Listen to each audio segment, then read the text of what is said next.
Hello everyone, it's Nick here with Nick's 80s Hard Rock CD collection. I hope everyone's doing well. Now the band I want to introduce you today is Motley Crue, who were absolutely huge. And they're still doing well to this day, mind you. Now this band is known for its outrageous behaviour and they got into a lot of trouble, these guys, but they survived. I don't know how, but they survived, only just. So let's get right into it. Now Motley Crue, they formed in 1981 in Los Angeles, and it was made, the band was formed by Nicky Six, the bass player.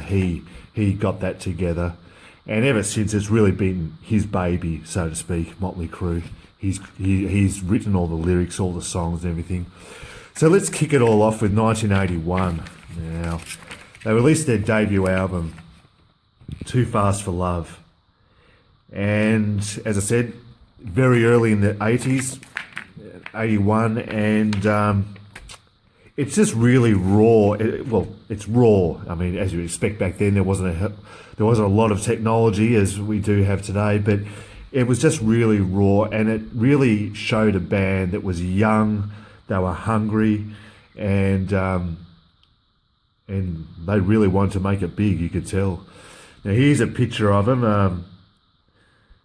Back in the glory days. It's a bit hard to see, but Too Fast for Love featured hit songs and singles like Live Wire, Too Fast for Love, and as I said, it's Piece of Your Action, I think, was another one. It's just a really, how can I describe it? It's hard rock. I mean, I can't really describe. I mean, back then, people described Motley Crue as heavy metal. I suppose you could class them as heavy metal back then, but it's just straight out, the four guys just absolutely banging it out, and that's what they did. And it's just, and this album went multi-platinum, pretty much. It may have gone multi-platinum about a year or two after, but this is what started it all. This is what started the big roller coaster ride for Motley Crue. So that was Too Fast for Love. Now we get into 2 years later they released Shout the Devil, 1983. Now this front cover was not actually the original front cover they released. Now they go into a bit of controversy because they actually wanted to release an album cover which showed a pentagram, which a lot of people said, no, you can't do that. That's regarded satanic and all that. So they had to change the album cover and do this. So, I've got it out there. I'll introduce the band now. On the top left is Nicky Six, the bass player. Top right is Vince Neil, lead singer. Bottom left is Mick Mars, guitar player, and bottom right is Tommy Lee, the drummer. Now, this was an immediate success, Shout the Devil, and a lot of people say that this is their best work. I do agree. It is a bit better than, a little bit better than their first album. That's my personal opinion, so, yeah. But the first album still rocks. There's another close-up of them. You can see the real 80s outfits they got there. Yeah, there's another one. Now the hit singles that they had quite a few. Shout at the Devil, the main song, was a single. What else? Looks That Kill. 10 Seconds to Love. They had quite a few. They actually do a cover of they do a cover of a Beatles song, Helter Skelter. They do a really rocking cover of that. So, this went multi-platinum as well. And also in regards to this album, they toured with Ozzy Osbourne. Now, Ozzy Osbourne, as you may know, was the lead singer of Black Sabbath, and so this is that tour that they did with Ozzy Osbourne really opened up their audience and got them even more noticed. So that was Shout the Devil, a brilliant album, just a brilliant album. It's a must-have album, I reckon, in a hard rock collection. Shout the Devil. Now, that was 83. Now, in 1985, they released an album called Theatre of Pain. I don't have that, but I am going to get it. That is a guarantee. I am going to get it. Now, that changed to a more glam, sort of a more glam type sound. They had hit songs like Home Sweet Home and Smoking in the Boys' Room. But then tragedy struck, and Vince Neil, the lead singer, he was involved in a drink driving accident with another band member from another band called Hanoi Rocks, the drummer from Hanoi Rocks.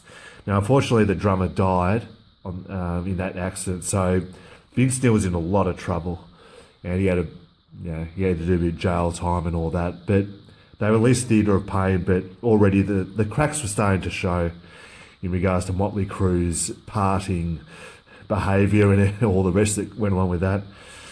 So that was, 1985, Theatre of Pain. I don't have that, but then we go to, and that was multi-platinum too, and they started playing arenas and stadiums, so they were just getting bigger and bigger as they went. Now, the next album was 1987, Girls, Girls, Girls, and this is a great album. It took me a little bit of time to get into, but it's a great album. They had hit singles like Wild Side, the actual song Girls, Girls, Girls, and there's a great song called Dancing on Glass. It's just really got a great groove to it. And they do another cover. They do an Elvis Presley song, Jailhouse Rock. So that was Girls, Girls, Girls. And this is in 1987, as I said. And they toured with the likes of Guns N' Roses. They actually did a tour with Guns N' Roses when Guns N' Roses were first starting up in 1987. So that would have been one hell of a tour, one hell of a concert, seeing those two bands together. So 1987, multi-platinum album again. They were just getting bigger and bigger and bigger, this band. So there we go. There's the guys on their motorbikes. Now the next album we're going to look at is this was released in 1989, and it's pretty much common knowledge that this was Motley Crue's biggest album. It went number one on the American Billboard charts, and it sold. It went multi-platinum, multi-platinum, and it was just huge. And it was also an album they had to do, because before this album they were dangerously close to losing everything. As I said before, in regards to their partying and their carrying on, and there was a lot of substance abuse going on within the band. So they needed to pull themselves together, and they did. They pulled themselves together, and they released this album, Dr. Feelgood, which is just, it's a really polished album. It was actually produced by this guy called Bob Rock, and he's renowned for working within the hard rock industry. And he actually produced Metallica's Black Album, which was a massive album for Metallica. And off that album, off the Black Album, it had hit songs like Enter Sandman, as we all know, and The Unforgiven. But Metallica heard Bob Rock's work that he did on this album, and they wanted him as a producer. So that just showed how much of an influence Bob Rock had on other bands. And he also produced Bon Jovi's Keep the Faith album. So but this is just huge. It's just absolutely huge. I can't tell you how huge it was. Now, it had hit songs in the charts and everything. Dr. Feelgood, Kickstart My Heart, which is just that just goes off, as if you remember that song, you'll remember. Kickstart My Heart, Without You, Same Old Situation. And they actually had a few guest appearances on this album. They had Bryan Adams, the well-known singer Bryan Adams, and the guys from Skid Row. They actually sang backing vocals on the song Time for Change. And also Steve Tyler, lead singer of Aerosmith, he provided some help on, I think it was a song, Slice of Your Pie, yeah. But multi-platinum album. And overall, Motley Crue sold over 100 million albums worldwide, and so that was 1989, and the subsequent Dr. Feelgood tour that they did was just huge as well, just a massive world tour. They toured with the likes of Faster Pussycat, Def Leppard, Poison, Kiss, as I mentioned before, Guns N' Roses, Skid Row. They've toured with a lot of bands, you know. So that was 1989, and the year after, so 1990 or 1991, they released a greatest hits album. I don't have it, but it's called Decade of Decadence.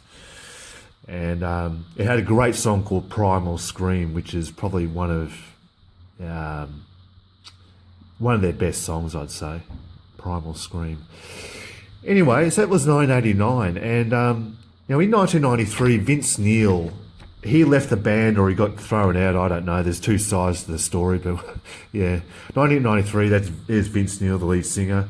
He got thrown out of the band, and he had a solo. He released a couple of solo albums. I used to have one of them. It was called Exposed.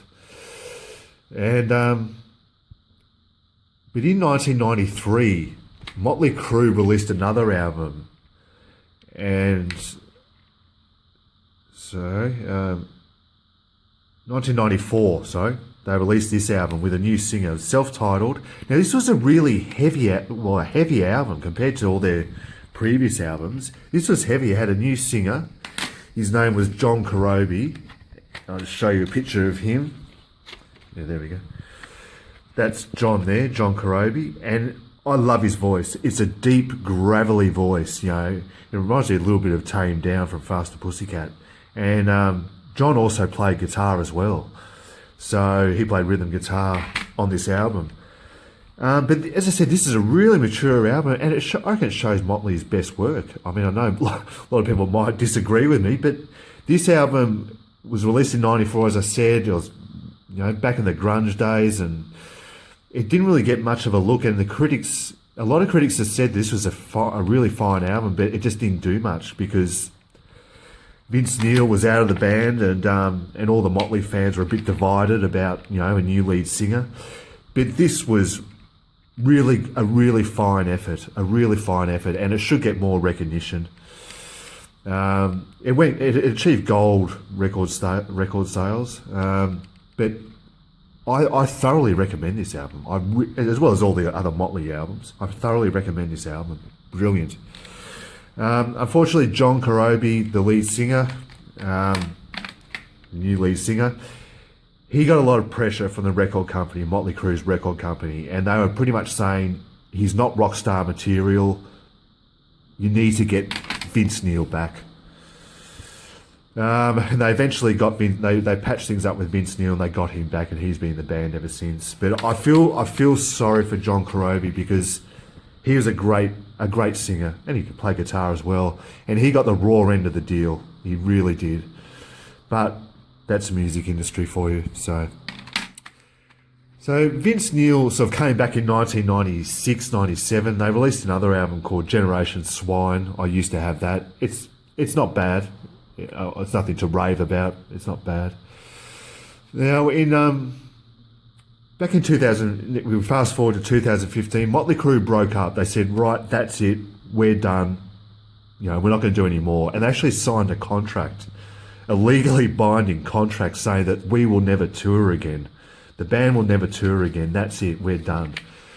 Now, it was only about 2 years ago that they actually physically tore up that contract and say, we are back together. We are going to tour again. And as I've said in other previous videos, they're going to tour with Poison and Def Leppard, and also Joan Jett and the Blackhearts. But whether that tour goes ahead, who knows in regards to the coronavirus and so the Motley Crue are back together, and I think it was last year or the year before they released there's a movie called The Dirt, and that was based on Motley Crue, and it did really well. It was on Netflix, and it opened up the doors to a whole new generation. And Yeah, and I should mention a few years ago that they did release another album called Saints of Los Angeles. I haven't heard it, to be honest. I haven't heard the album, so I can't really comment on that. Yeah, so Motley Crue they survived, and as I said, I mean, I don't mean to sound horrible or anything, but they should be dead. You know, I don't mean that in a bad way, but what they got up to and all the problems they had, they really pushed the envelope in regards to what the human body can take. But we won't go into that. But just a band that has survived the test of time and were one of the biggest hard rock bands in the world, and I'm not exaggerating, in the whole world. They were big. So there's Motley Crue, one great band, and they've released such fine albums, and they will forever be immortalised, you know, in regards to this music and music in general. So there's Motley Crue. I hope this video works properly. I tried to do it last time, it didn't work. I really hope it does work.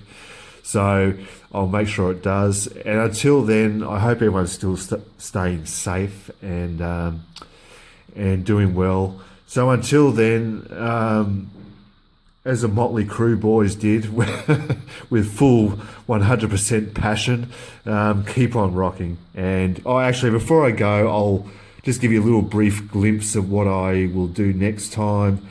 The next video I'll do is a band called Tesla. I'll do Tesla next.